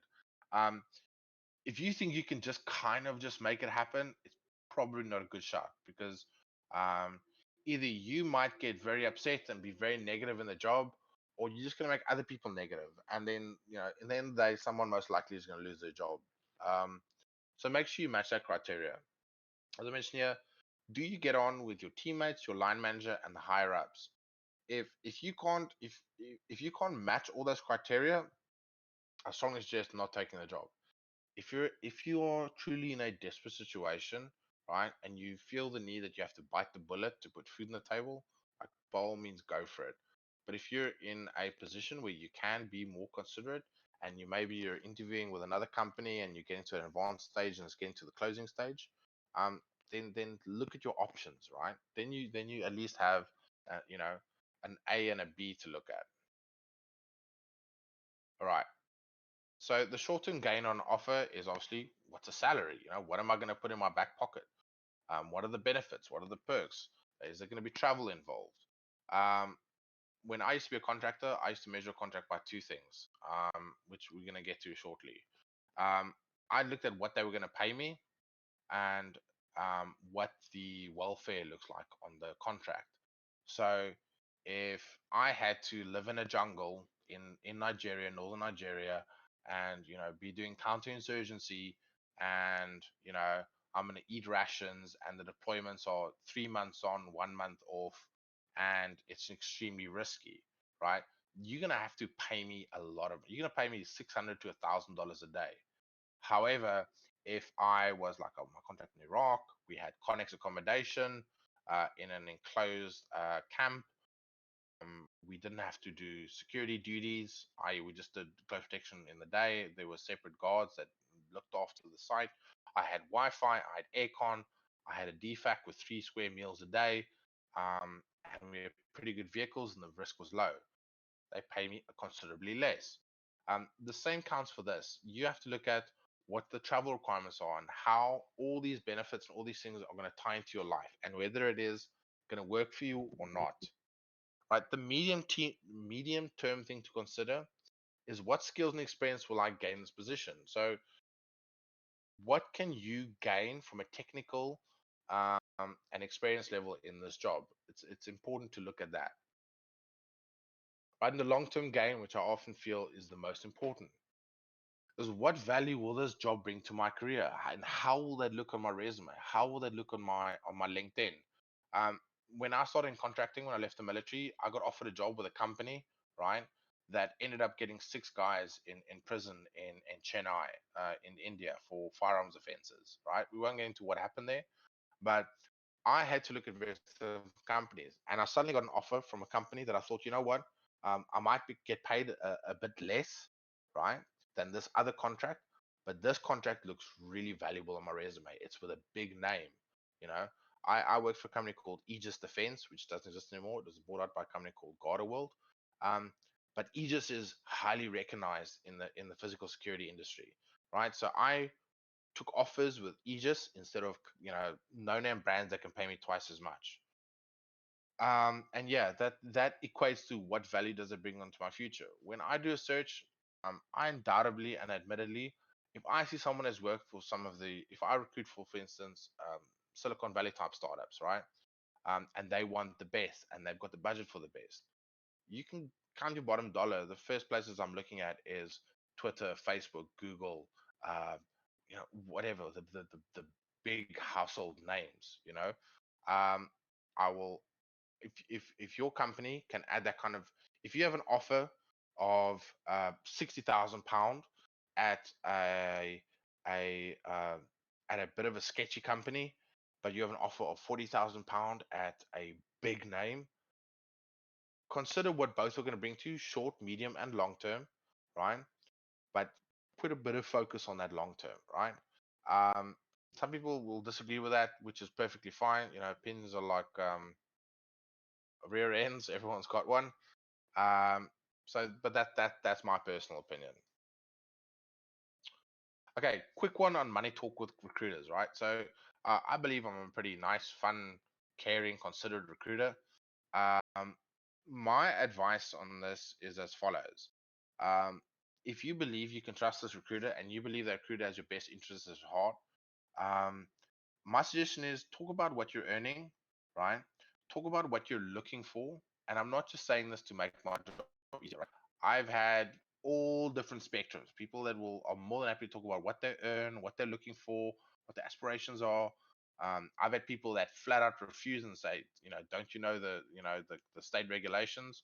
Like for instance, in California, in the USA, it is it's against the law to force someone to disclose what their compensation or expectation is.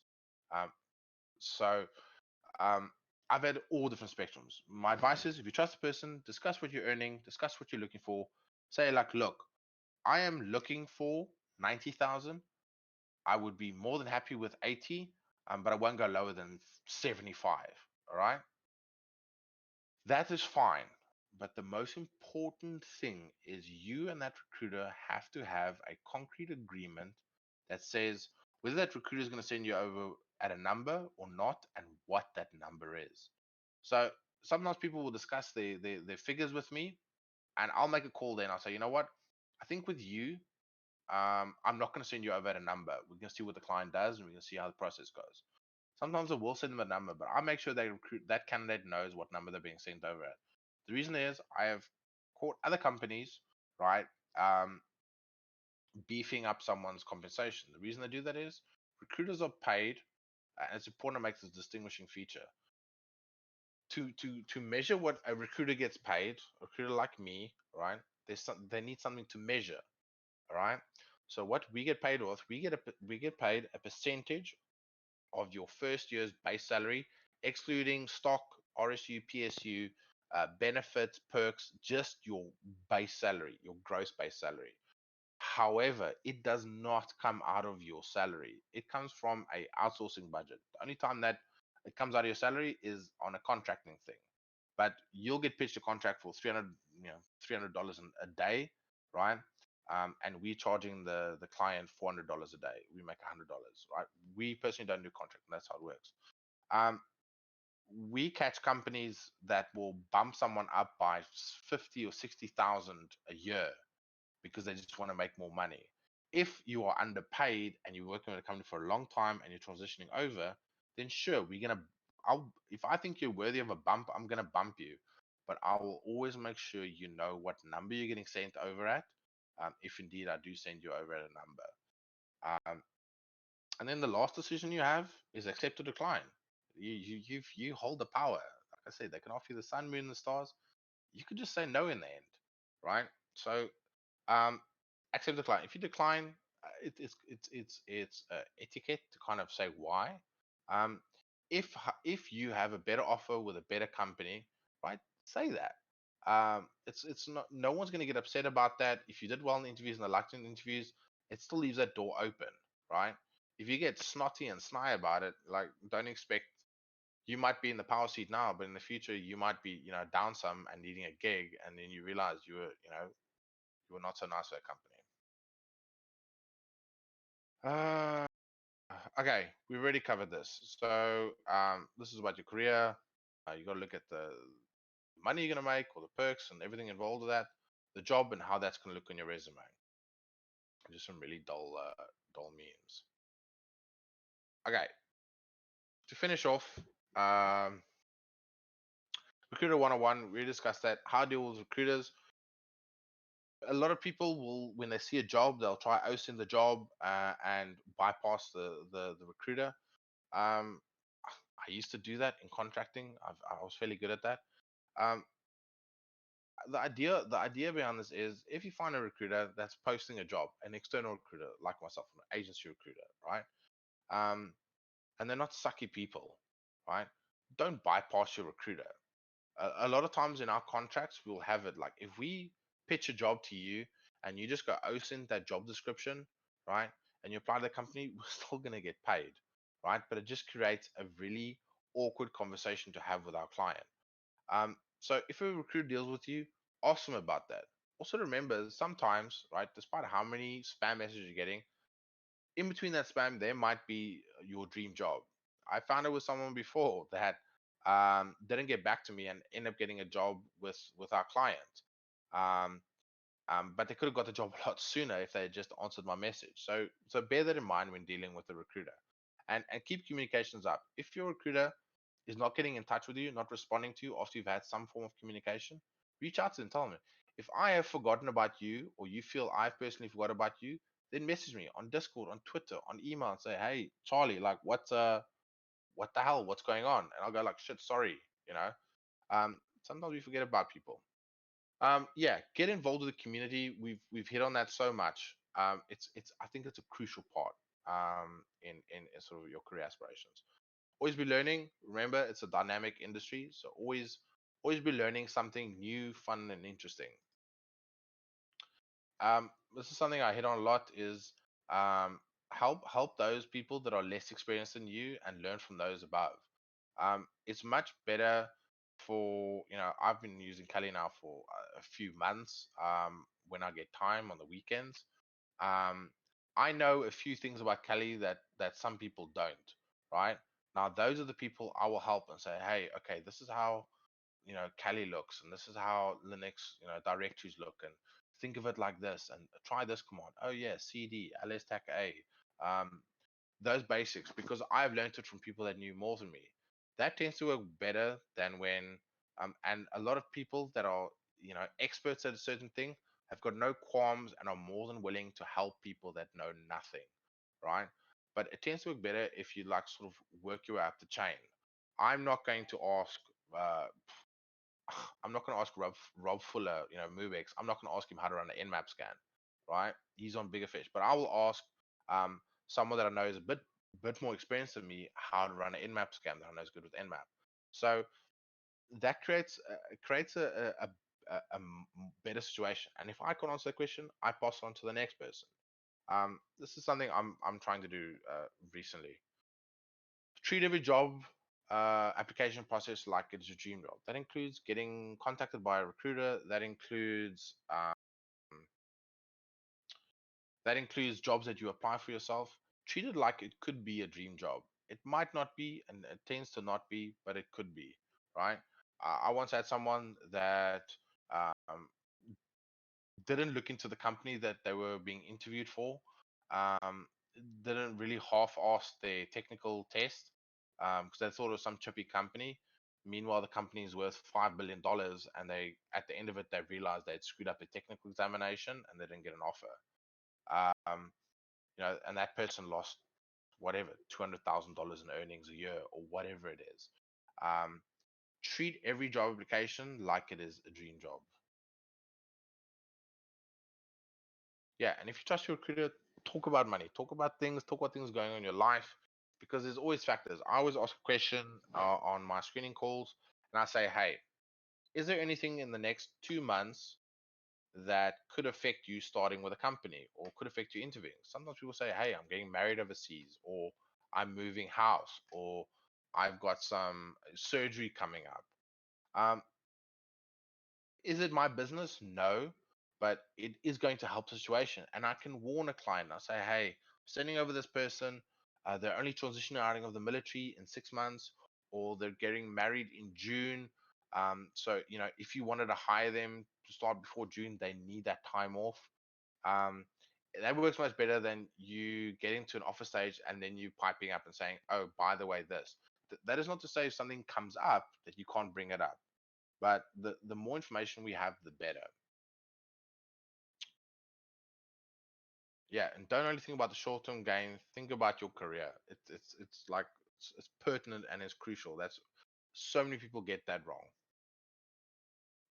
And don't bypass your recruiter, please, unless they're really bad. Like I do come across bad recruiters.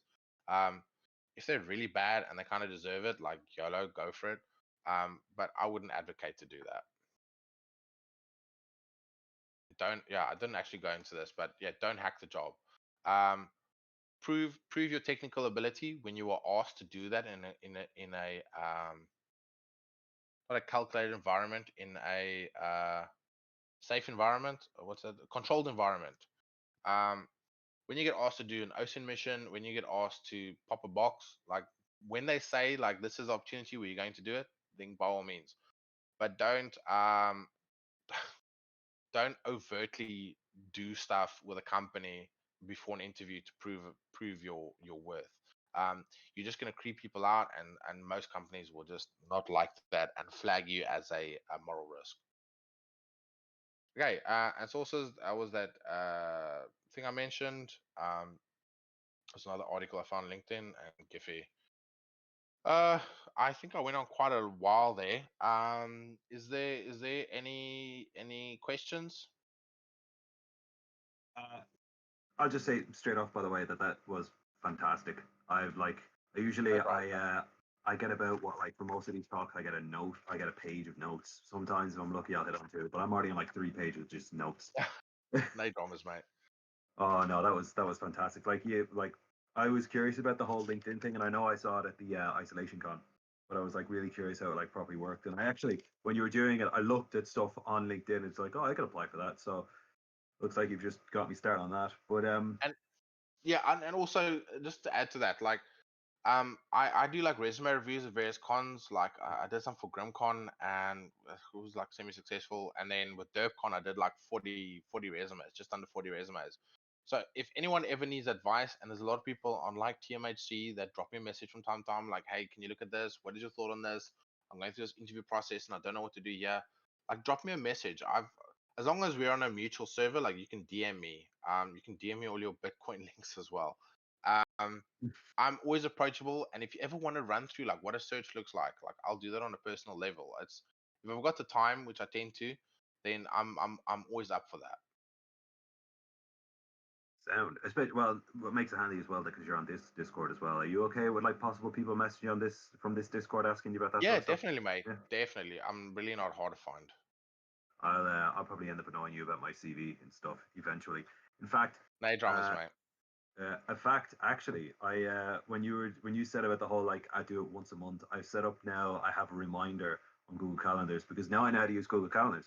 I have a reminder now that I have every on the 30th of each month to update my LinkedIn or update my CV Yeah, just to sort of keep it rolling. and even if you don't change anything, you just look at it and read it and go, is there anything I can add here? No, and you just leave it. But if you like I said, if you did a new course, if you learned something new, like or you've gone from understanding Python to a basic level to knowing it at a experience level, then you tinker that. It's much easier to do that when you have a job than when you don't. Definitely keeping that in mind because I've been pushing stuff, especially like trying to teach myself more. So I definitely have to update my CV because of that. But actually, I just have a question here. What's the likelihood of you someone being hired through connections they have in community in comparison to them like reaching out to you from or not reaching out, but like reaching out from like someone on LinkedIn or something? Is it more likely if they have connections or those stuff, it's easy to get a job sort of a thing, Uh, or do you say? so okay, so connections on LinkedIn is not going to it's not going to tell me it's not going to tell me anything about you. It just it is what it is. Being involved in the community, that definitely helps. If being connected with the community. This last few weeks, like we've heard some people on TMSG success stories of getting jobs through people they know. I think there's a metric that says like 70 or 80% of the jobs that people get is through people they know. But no, the connections you have on LinkedIn is not going to equate to anything. Um, what it does help with is with recruiters that don't use Recruiter Lite or Recruiter Professional Services. So to connect to someone easily, there need to be a second degree connection. So when you have more connections in that respect, um, it it does help you get flagged much easier. Like when I run a search, I always run on my first degree connections before I sort of spread it out further. Um, the pro tip as well. I'll drop the names. There's like 4 people in the industry that you can connect with that will reduce you from third to second degree connections with about 70% of the industry. Like Eugene Kaspersky. Um, he's got like I don't know how many thousands of connections he has, but he always accepts people that connect with him, and it reduces your degrees of connection with him pretty much the entire industry. I think HD Moore from the Metasploit project, that's another person that tends to accept like pretty much anyone in this industry. Does that answer your question, mate? Yeah, it does. Actually, would you be able to? Well, so Eugene Dispersey and who else? Sorry. From Kaspersky Labs, the Oh, Casper. Yeah, yeah, yeah. yeah, Eugene, and HD Moore. I think Kevin Mitnick also just accepts like most people. Uh, Literally, like it reduces your degrees of connection. So I've got this thing with recruiters that connect with me. If a recruiter connects with me, it's a side note, when a recruiter connects with me, I will accept them and then I'll message them and say, hi, how can I be of assistance? And if they don't have a relevant reason to be connected with me, I remove them, right? Because I'm fairly well connected on LinkedIn with the security industry, and I'm just I'm kind of helping them with their job a little bit. So unless there's a solid reason why they want to be connected with me, I won't accept them, because a lot of people will use my pool of connections to just reduce theirs, especially people that are starting to recruit in this industry. That's definitely handy. I think I'm connected to you on LinkedIn, so maybe I'll get a job after one Probably. day. I should probably actually start looking at it. In fact, you're on a list of like when I eventually decide to look out, it's like annoy AngusRed.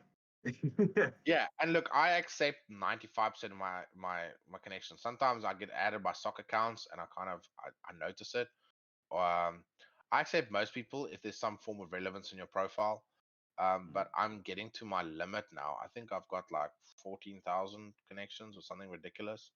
Um, but yeah, I'll accept anyone. A lot of people like email me. If you email me about something I've posted or a job I've posted, like don't email me. Just add me, and in the thing we say add note, just say, hey, saw the job on VetSec or on TMHC. I'll like 100% accept you. Yeah, it just adds a bit of relevance. At least you know who it is to some degree. Yeah, You know, it's not just some weirdo. Because I didn't even really know that there was a limit of LinkedIn connections that you can have. yeah. It's man, I think it's like 30,000 or something like that. I'm not even close to that. I gotta ask real quick actually, because I've been hearing a lot, like I've been seeing it, especially in like other servers, talk about like CompTIA is apparently not being really accepted like as a high sort of standard when it comes to recruitment. Would you say that's definitely like a? Would you agree with that, or would you be all like, no, CompTIA is actually not that bad? Um, so the discussion of cert, we didn't actually go that. We didn't. I think we went at all into certs on this talk. Certs certs is a tricky thing. So it depends on the company's perception of that certification. Um, a lot of uh, value is judged on a certification by what it takes to achieve that certification. What does that person need to do to get that, uh, get that cert? That's why OS offensive security has such a massive reputation, and rightfully so, because people have to do labs, they have to prepare for weeks in advance. The examination is extremely complex. It's nigh impossible to cheat on it. It's it's extremely hard.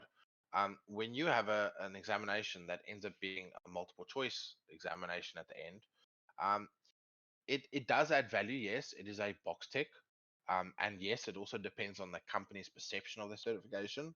But matching Security Plus with GSEC from SANS. I don't know what the number code is for SANS GSEC, but um, SANS course is going to have a lot more value. CompTIA and CH and IC squared, they all have their part to play. When it comes to a government job, you might be, especially in the US, you might be legit like, 1337 hacker of the year.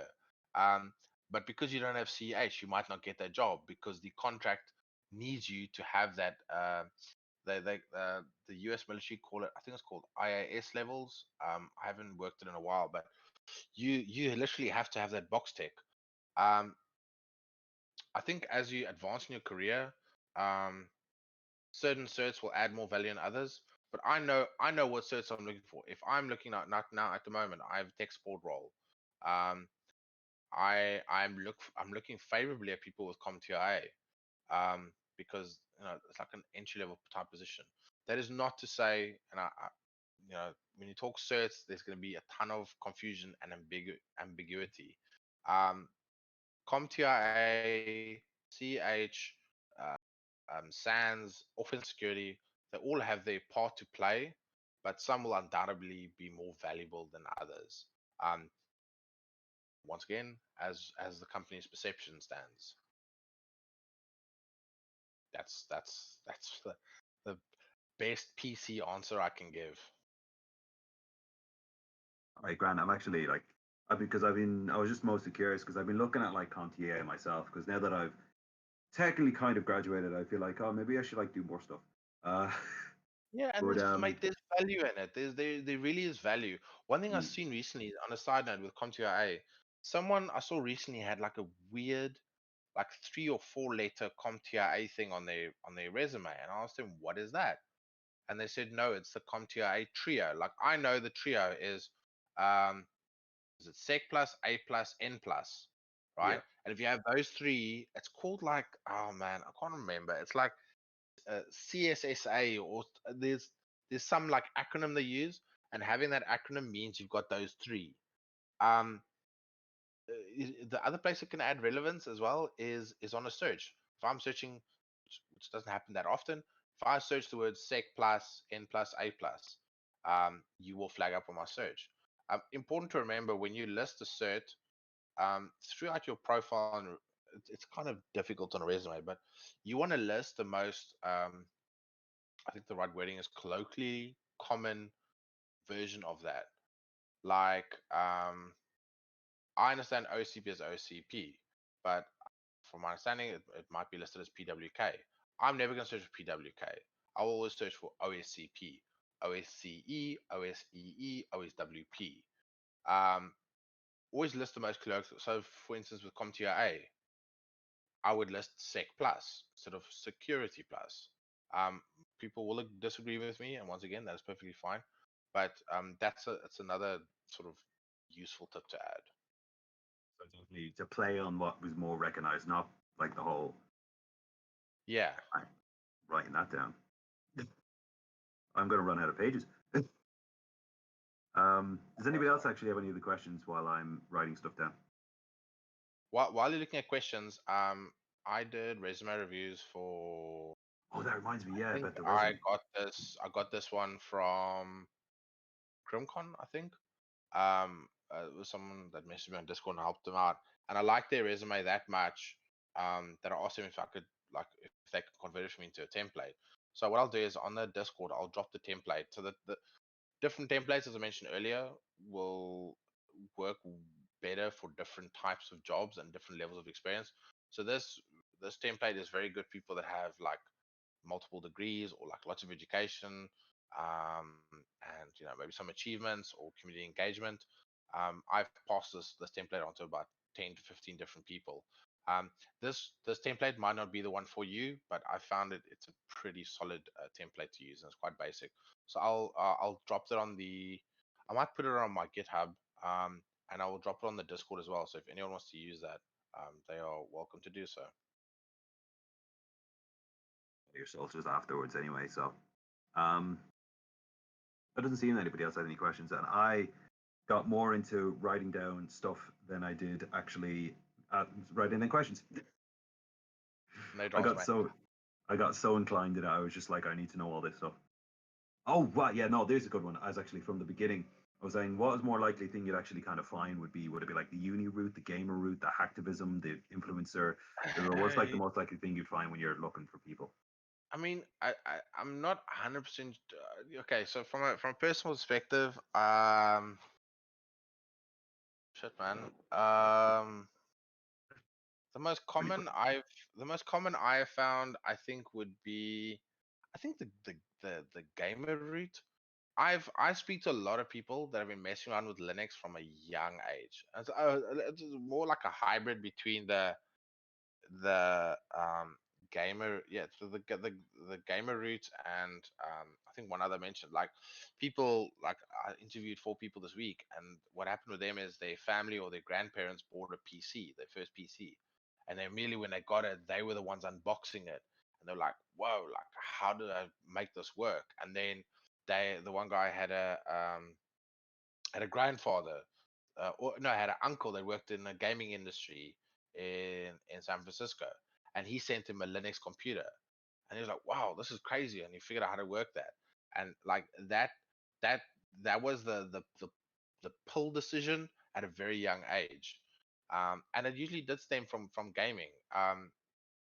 Look at like Mobman. Mobman is like a hybrid of all three. Um, but yeah, I found that is the most common. As time goes on, most likely those that will change, especially the influence side. The influence become more. But I find, yeah, the people that get started in this from a uber young age tend to excel in this industry. And I've represented people with, master's degrees and PhDs, and all, four of the offense security certs and four SAN certs, that do very well. And I've represented people that have, GEDs, like hardly have high school, have no degree, and excel in this industry. It's about what you do with it, what choices you make, and how you apply yourself. Um, and the better you're at your job, the in theory, the better you should do. I've actually, because you said that, I've written down give my kids Linux. Yeah, Happy like eighth literally, birthday! Here, have a Linux. I had a friend. His name was Brian Isaacs. He's a Yeah. developer in Cape Town, and I also remember he brought me. I think it was a CD, and he's like, "Hey, do you want a copy of this?" Because he just gave me Red Alert 2. And I was like, "What's this?" He's like, "No, it's Linux." I was like, "What's Linux?" Like, it's an operating system, and I didn't have a perception of operating system. I was like, "What do you mean operating?" It's like, like Windows. I was like, "Yeah," it's like that, but just better and different. I was like, "Nah, dude, I don't need that. I've got Windows." And I wish I'd said like, "Yeah, sure, give me a copy of that." I still would have gone to the military, but I probably would have not gone into bodyguarding and anti-piracy when I left the military. I would have gone into this because I've always been a geek. So yeah, that's why I say tell them of us. Tell people. I tell my mom. I have my missus' personal trainer. I tell my daughter who's 7 years old about all this weird stuff. To plant the seed, and even if that just means they become more aware of their own security and their own persec, you know, that's a result in itself. Maybe it inspires a young kid to want to get into the security industry, or wants, builds an interest in it. Then they say, oh yeah, that big guy with a beard, remember him? Yeah, he could give you advice on that. So that's why I sort of advocate that. Actually, because my niece is now what, like 8. Well, I hope she's 8. If she's not, then oh geez, bad godfather. If she doesn't But know Python by now, she's screwed. I actually, you know what? I bought, like, do you know that, like, there was a Humble Indie bundle going around where you can teach kids how to play or to code Python, and it's still going on. Yeah, But I was looking at it, I was like, I don't know, I don't have a money coming in. I probably shouldn't buy it. And then by the time I decided, maybe I've already bought it. I've already planned to teach her everything. She doesn't have a choice in the matter. It's like, I want to play with dolls. Do a Boolean. yeah. What's your But homework? yeah, Write me I 100 didn't lines get of any code. questions off anybody. I assume No dramas, everybody mate. understands everything goodly. So do you want to just leave it at that, or Yeah, anything no, else you'd I'm like to I'm say? I'm happy. I was gonna show you. Yeah. This is the template I'm gonna send everyone. It looks Mm. uber basic, but once it's populated, it works really well. And like I said, it hits very well on the education aspect. And it just, I don't know, it just communicates it very well. Um, but if you want to know if the template you're using is right for you, if it's right in my eyes, like by all means, just send it to me, and I'll give you my opinion of it. It's important to make that distinction. But yeah, I'll be dropping this on you all shortly. Yeah. And I'll probably add everybody about it because that's what I just constantly do, and people are getting fed up. If I No message, it's like, dramas, stop no adding dramas. everybody.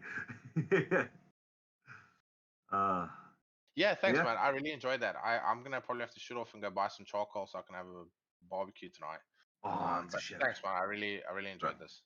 Anyway, thanks so much for doing it, by the way. It was fantastic. And thanks everybody else for coming along, everybody who's listening in the Twitch stream, everybody who's sitting here right now, because you can't go anywhere else because the pubs are closed. Ha! But, anyway, Yeah, thanks we for don't coming have along. tobacco, alcohol. We don't have tobacco, alcohol, or we only got food deliveries like 2 weeks ago. So feel our pain. F in Maine Oh, for that.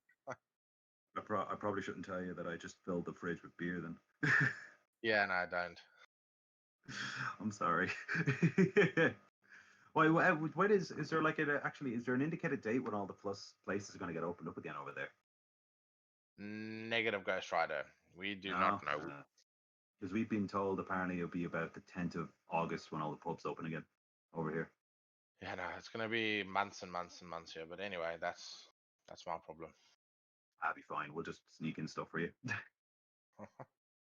But anyway, Uh, thanks very much. I appreciate it. oh, it was fantastic. Thanks again.